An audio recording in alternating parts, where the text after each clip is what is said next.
تو کیا ہم نے تمہیں ایسے ہی پیدا کیا جیسے حیوانوں کی زندگی ہے؟ نہیں، بلکہ تمہاری ذمہ داری ہے، تمہارا فریضہ ہے۔ وہ فریضہ کیا ہے؟ کہ فریضہ سب سے پہلا یہ ہے کہ تم مجھے پہچانو، اپنے خالق کو پہچانو، اپنے معبود کو پہچانو۔ بہت آسان سی ایک بات میں آپ کی خدمت میں عرض کر رہا ہوں۔ اگر انسان پوری دنیا کو چھوڑ کر صرف اپنی ذات کے بارے میں، اپنے بارے میں غور و فکر کر لے تو معرفت الہی حاصل ہو جاتی ہے۔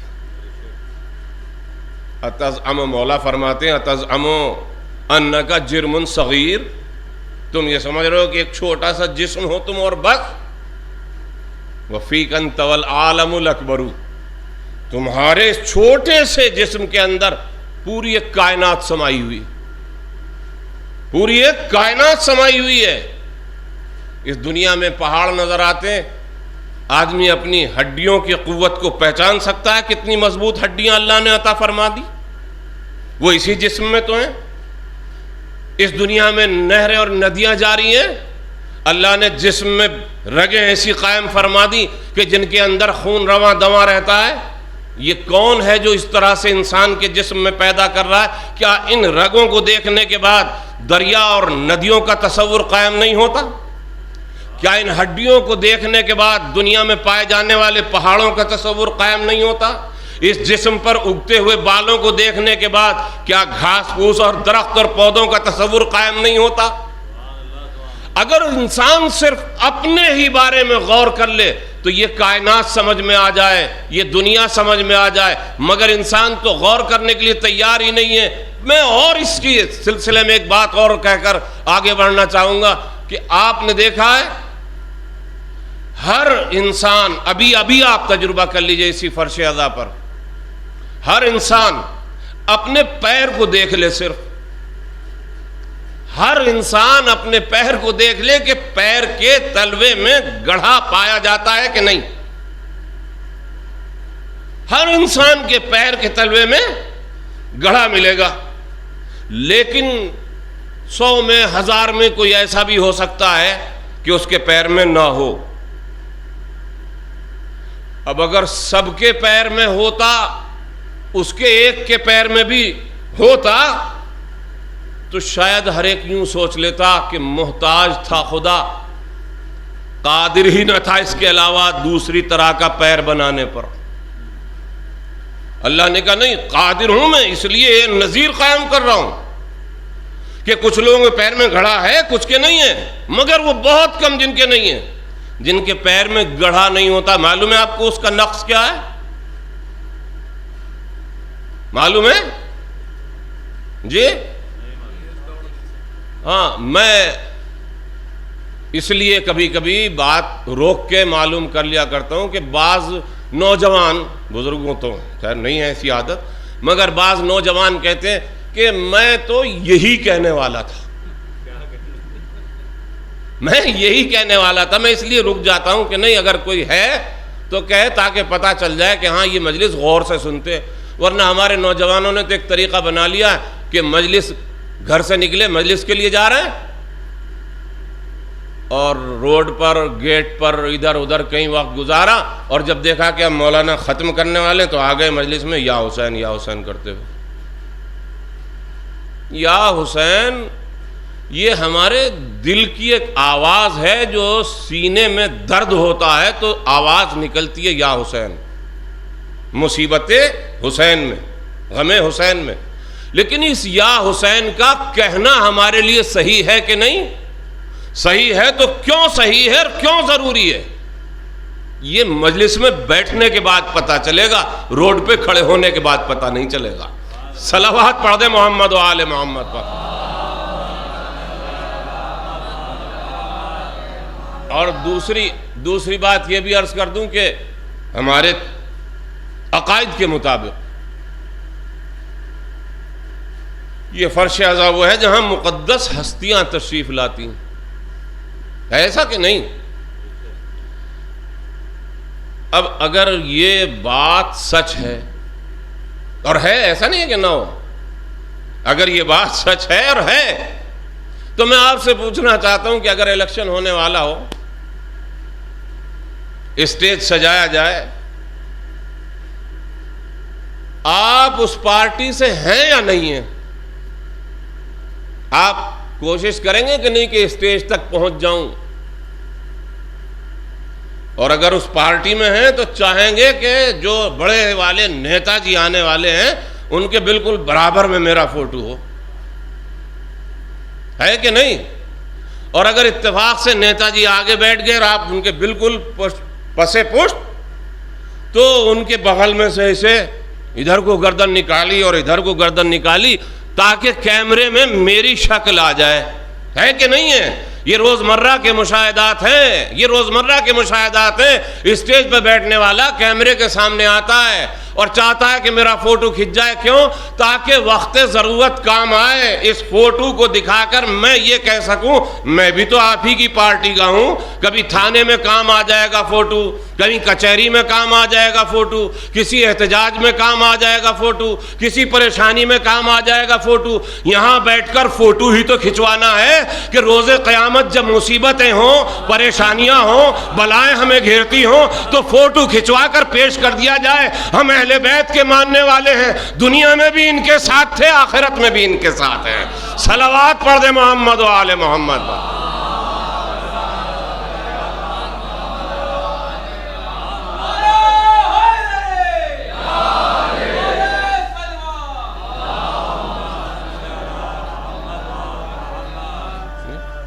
تو اب ظاہر ہے کہ ہمیں سوچنا پڑے گا، غور کرنا پڑے گا کہ اللہ نے جو ہمیں پیدا کیا ہے تو ہمارے اندر ساری کائنات کو سما دیا ہے۔ ندیاں اسی جسم میں ہیں، پہاڑ اسی جسم میں ہیں، جی گھاس پھوس اسی جسم میں ہے، سب کچھ اسی جسم میں۔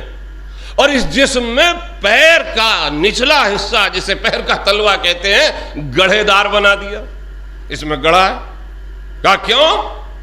کہا جتنا مناسب گڑھا ہوتا ہے اتنا اسے چلنے میں راحت ہوتی،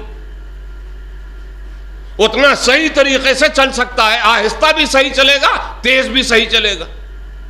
لیکن اگر ہموار ہو بالکل تو آہستہ تو چل سکتا ہے، دوڑ نہیں سکتا، دوڑ نہیں سکتا۔ ایک نقص ہے پورے جسم میں، صرف ایک نقص ہے، چھوٹا سا نقص، کہ پیر میں گڑھا نہیں ہے۔ اب آپ دیکھیے پیپر میں کہ ملٹری میں جگہ نکلی ہیں، آپ بھی اپلائی کیجئے، سارے شرائط پائے جائیں آپ کے، صرف ایک یہ شرط نہیں پائی جاتی، آپ کو ملٹری میں لیا نہیں جائے گا، ملٹری میں لیا نہیں جائے گا۔ کیوں؟ کہ اس لیے کہ اس کے پیر میں، صلوات پڑھے محمد و آل محمد پر،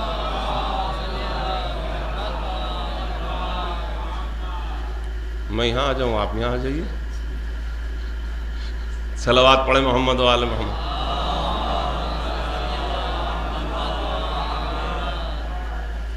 تو یہ چھوٹا سا نقص ہے کہ پیر میں گڑھا نہیں ہے، بالکل ہموار ہے پیر کا تلوا۔ اس نقص کی وجہ سے فوج میں نہیں لیا گیا، سر سے لے کر پیر تک پورا جسم آپ کا سالم ہے، ڈاکٹری میں پاس ہو گئے سر سے لے کر پیر تک، لیکن جب پیر چیک کیا گیا تو ڈاکٹر نے کہا یہ فوج میں رکھنے کے قابل نہیں ہے۔ عزیزو چھوٹا سا یہ نقص دنیاوی فوج میں ہمیں شامل نہیں ہونے دیتا۔ اب ہمیں غور کرنا چاہیے کہ اگر چھوٹا سا نقص دنیاوی فوج میں ہمیں شامل نہیں ہونے دیتا تو اگر ہمارے اندر نقص ہی نقص پائے جائیں، کہیں نماز کی کمی ہو، کہیں روزے کی کمی ہو، کہیں حج کی کمی ہو، کہیں زکوٰۃ کی کمی ہو، تو جب ہم دنیاوی فوج میں شامل نہیں ہو سکتے تو اس امام کی فوج میں کیسے شامل ہو سکتے ہیں جس کے ظہور کی ہم شب و روز دعائیں کیا کرتے ہیں؟ اس لیے اگر امام کی فوج کا سپاہی بننا ہے تو اپنے کردار کو ایسا پاک و پاکیزہ بنانا ہوگا، نمازیں بھی نظر آتی ہوں، روزے بھی نظر آتے ہوں، حج بھی نظر آتا ہو، زکوٰۃ بھی نظر آتی ہو، دیکھنے والا یہ نہ کہے کہ یہ ہمارے امام ہے، امام خود فرما دے یہ ہمارا چاہنے والا ہے۔ صلوات پڑھ دے محمد و آل محمد۔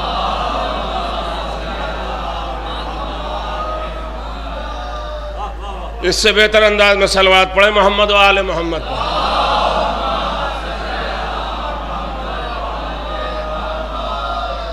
امام خود فرما دیں کہ یہ ہمارا چاہنے والا ہے۔ اس لیے امام کی حدیث میں آپ کی خدمت میں عرض کروں، امام حسن عسکری علیہ السلام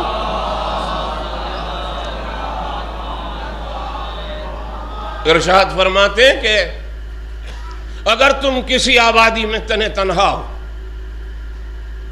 مجھے نہیں معلوم زید پور کی آبادی کتنی ہوگی، یہ تو آپ اندازہ کیجئے، میں امام کی حدیث آپ کی خدمت میں عرض کر رہا ہوں۔ امام فرماتے اگر کسی آبادی میں تم تنہا ہو اور وہ آبادی 1,00,000 ہو، اس 1,00,000 کی آبادی میں ہر شخص تمہیں امتیازی نظر سے دیکھے، تمہیں امتیازی نظر سے دیکھے۔ اب یہ امتیازی نظر کیسی ہوگی؟ کتنے خوبصورت ہیں، کتنے قیمتی کپڑے پہنتے ہیں، کتنے بہترین جوتے پہنتے ہیں، کیسی بہترین گاڑی میں چلتے ہیں، یہ ہے امتیازی نظر؟ نہیں،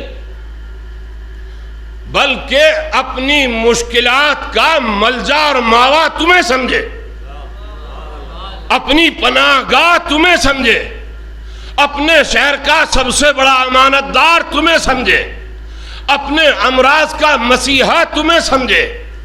حد تو یہ ہے کہ تمہاری پہچان ایسی ہو جائے کہ ہر آدمی دیکھنے کے بعد کہے جب یہ ایسے ہیں تو جن کے ماننے والے ہیں وہ کیسے ہوں گے؟ صلوات پڑھ دے محمد و آل محمد پر۔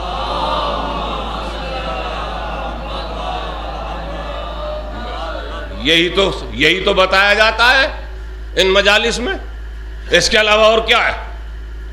کہ ہم جن کے ماننے والے ہیں وہ ہیں کیسے، تو ہمیں اپنی زبان سے کہنے کی ضرورت نہ پڑے کہ ہم کس کے ماننے والے ہیں، بلکہ امام فرماتے کونو دعات الناس بغیر السنتکم، لوگوں سے یہ نہ کہو تم پہ نماز واجب ہے نماز پڑھا کرو، تمہیں ماہ رمضان میں روزہ رکھنا چاہیے واجب ہے رکھا کرو، نہیں، بلکہ تم اپنا کردار ایسا پیش کرو، اپنا عمل ایسا پیش کرو، اپنی سیرت ایسی پیش کرو کہ تمہیں دیکھنے کے بعد لوگ خود باعمل ہونا شروع ہو جائیں۔